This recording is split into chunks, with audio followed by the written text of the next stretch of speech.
touched on, one really key, just general approach to being productive, especially in this time when we feel like there's so much out of our control, is taking advantage of the things that we can control and making a routine of that and being consistent.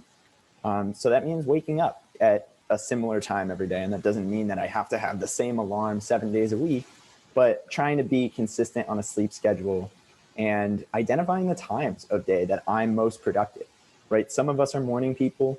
Some of us know that we're not going to get anything done until the house is quiet at 10 p.m. And being aware of that and really trying to optimize that time by putting in our most taxing work in those productive hours. So if we have something that's a little more passive, some reading, maybe that goes in a time slot that we might not be as engaged. But being aware of that and sort of doing a data collection over time and being honest with ourselves and saying, when am I most productive, and making that part of the routine can really help us just stay efficient and stay engaged. And being consistent with workspace. So some of us are cramped in tiny apartments with roommates. Some of us are at home with family. Some of us are, in tiny studios, and having separation between that work-life balance and having that work-life balance is harder now than ever. Never leaving your bedroom, for example, if you live in a studio, that can be really overwhelming.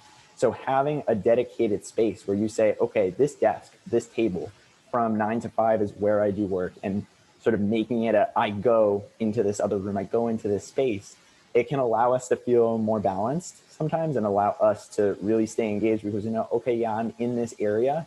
I'm not in my bed, right?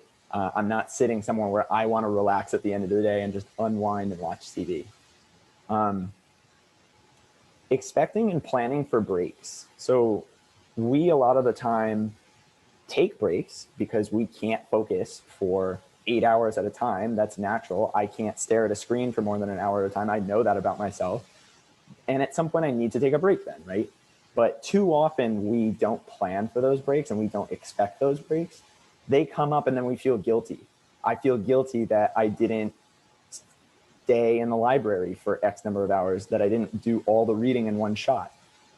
When in reality, I probably never was going to, and I probably shouldn't have, because that's just not efficient.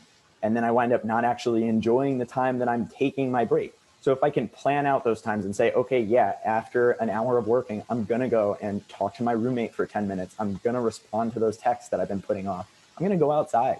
Planning for those breaks really lets us enjoy them and just stay balanced and stay away from this constant Zoom fatigue that I think a lot of us have been experiencing lately. Exercising, also really key, and just separating yourself sometimes from that constant screen time. And that looks different for everyone, right? Some people, that means going out for a walk, maybe going out for a walk with a family member or a friend if you can, or spending your walk on the phone. If exercise isn't something that you really, really enjoy doing, finding ways to make it a little bit more manageable and finding ways to sort of distract yourself, but ultimately removing yourself from that screen are super important. Maybe that means taking a full workout and getting a lift in, or doing just 5-minute stretches in between lectures to just sort of get the blood flowing, keep yourself comfortable. Or one suggestion was to dance in between classes. Find that one 3.5-minute song that you absolutely love and throw it on between lectures, right? Anything to sort of get us moving, get the blood flowing, is ultimately going to help us stay engaged and focused without being constantly wired and just wanting to remove ourselves from that lecture. And finally, sleep. We can't emphasize enough how important sleep is in staying productive. And unfortunately, it tends to be one of the first things that falls apart when we're super busy. We take an hour off sleep and we say, oh yeah, I'll work one more hour. What's the worst that can happen? And we can do that, but it's not sustainable.